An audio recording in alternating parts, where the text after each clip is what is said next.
Kia ora tātou and welcome back to the Grammatech Rugby Club in central Auckland, Eastern Auckland, the eastern suburbs, the leafy but rather cool eastern suburbs of Auckland today. Final round of games and what has been a wonderful weekend of Trans-Tasman Sevens. Good crowd has come in again. Blankets and beanies is the order of the day. Ricky Swan-Allen with me once again. Willie Lawsay, final round of games. I'll get your overall impression of the weekend and what we've seen though so far. Well, it's been terrific, and now the coaches will actually go to their main plan.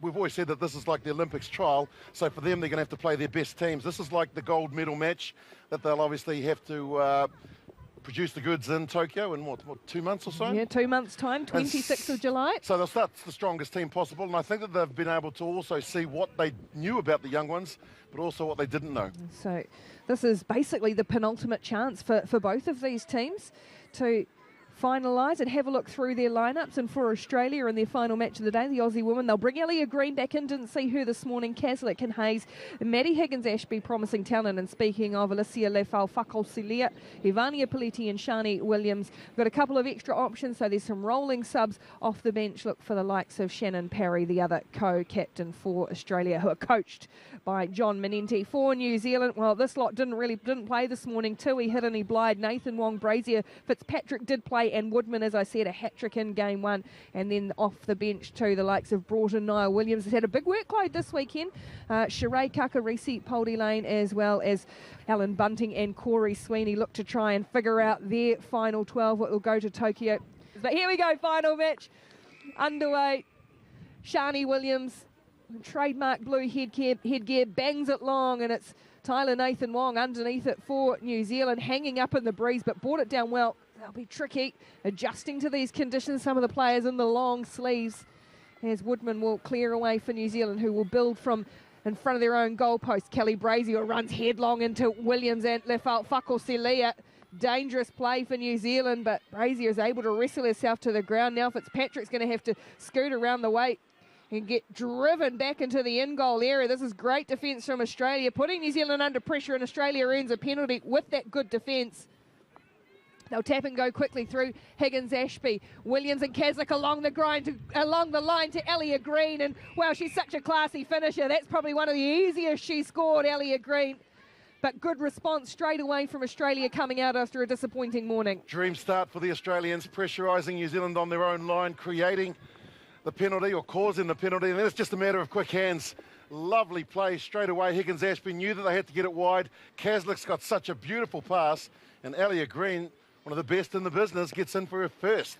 Williams will kick the conversion away. So nice start for Australia, 5 points to 0. They started well this morning, weren't able to capitalise, but with the defence physical, that got them on the front foot. And it'll allow New Zealand to set a scrum hard against that right-hand sideline. 11 or so metres inside Australian territory. Nathan Wong scoops up the loose ball. Broughton's onto the field. Flat ball for Blyde. Oh, it was forward. She'd made the run, though. Michaela Blyde.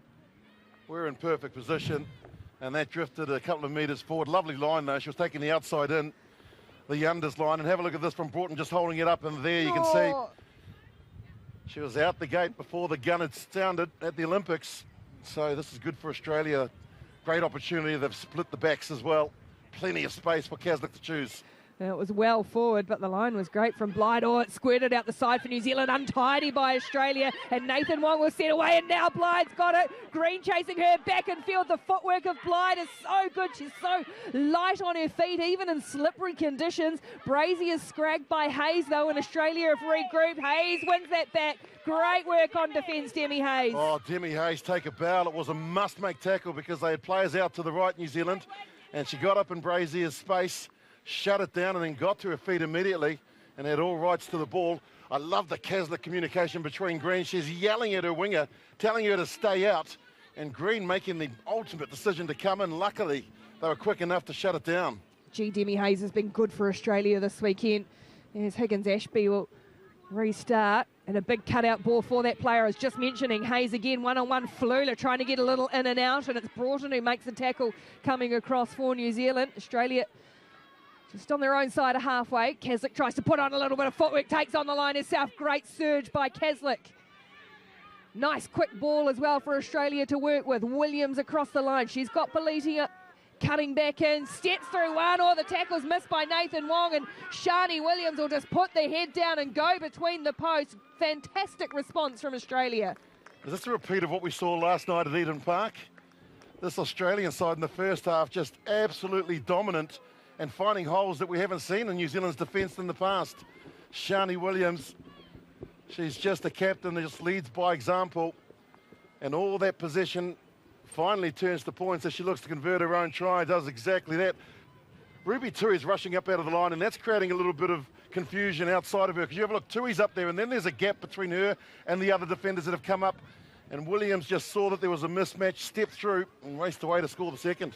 Broughton trying to put some footwork on, looking for Blyde, finds Blyde. Williams again, geez, she's so tenacious in defence, Shani Williams. Tui goes back to tidy up for New Zealand. New Zealand looking for an overlap now. They've got a bit of a 4-on-2 hit, and he goes straight up through the middle and finds Tui again, linking up. Sometimes straight up the middle track will work for you just as well. Well, they had to respond next, New Zealand, to stay in touch as the siren sounds for the end of the first half. And it's just clinical sevens from the Black Ferns. Move it down one way, try and find a mismatch. Blyde with some lovely work. And then it's just the Ruby Tui show. And Tyler Nathan Wong converts, so New Zealand peg one back just before half-time. And Australia go into the break 12-7 in front in this final match. Healthy breeze. And it's Nathan Wong. She's going to come out our way and target Stacey Flulit for the chase, you'd imagine, or they allow it to bounce Australia. It's risky, but Caslick is awake to the threat, tidies up and then throws a ropey ball that's landed in the hands of Gail Broughton all of a sudden for New Zealand. So Nathan Wong gets the return pass back, and then she sees there's no sweeper behind because Caslick had come across, stabbed the kick through. Nathan Wong, how's the bounce for her? Oh, it's unkind. She gets there in the end anyway. It'll be a penalty try. Early tackle made on Tyler Nathan Wong, but talk about heads-up play from the little playmaker.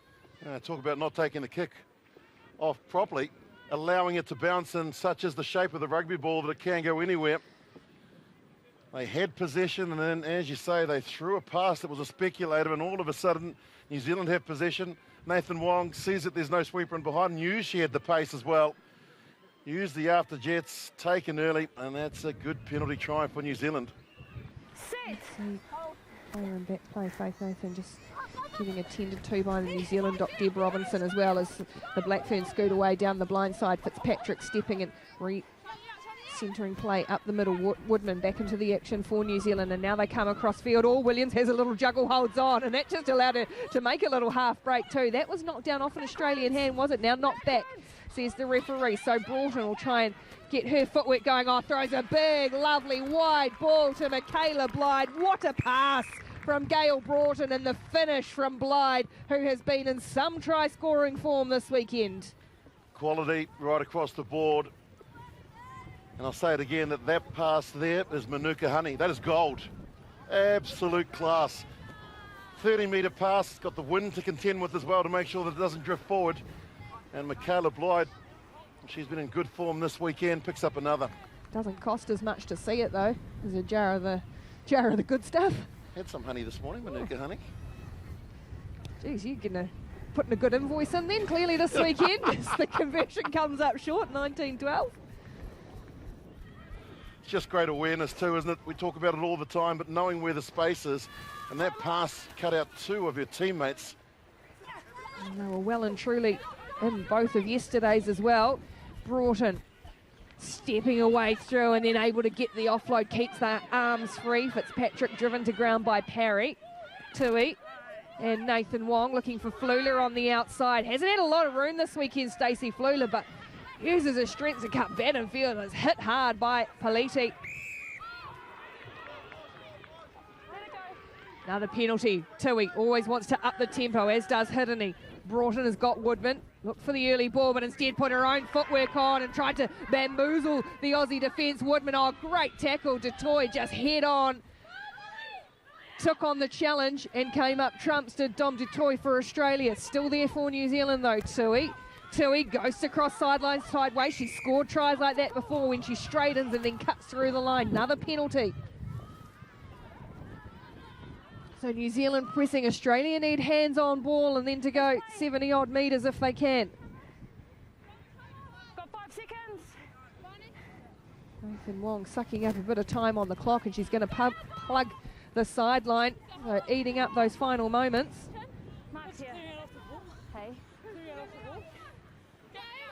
In the final moments of the tournament, there's the hooter. So New Zealand, if they can secure possession here, and that's an if, because that is tricky to throw to a line out. Look at that flag of the assistant referee. Nathan Wong to throw for Hidani. They do secure it, New Zealand, and oh my goodness me, they're going to driving maul on Hidani. It now goes to ground, and Broughton suddenly finds she's basically the only one in the back line. The ball to Woodman was too big. New Zealand trying to work an overlap on the short side. It's another penalty. So still going New Zealand, and Broughton taps and goes. Hidani's got Tui. Tui's got Woodman if she wants here. Woodman one-on-one with Politi. In, out, and around the outside, Portia Woodman. The footwork is a delight. She just stood up, one of the best defenders in the game. All ends up. Portia Woodman, welcome back. She looks fit and fast and firing, and she is scoring tries again, Portia Woodman. It's brilliant to see her back in black. And she finishes in style again to round out a pretty good weekend for the Black Ferns Sevens. Tyler Nathan Wong, the final say in the women's competition is going to be away. Academic in the end is New Zealand 19-12. They didn't just want to plug it into touch, they wanted to finish in style, and they did so. She had so much work to do here, Woodman, and the cover defence coming across. Hanaway couldn't get near it after she'd skinned Politi on the outside. The Black Ferns Sevens and some of their star names will be best pleased with the work they've done this weekend. 4 wins out of 5 between... Sorry, 5 wins out of 6, excuse me. Good maths, Ricky. 24-12, the final score in this last game.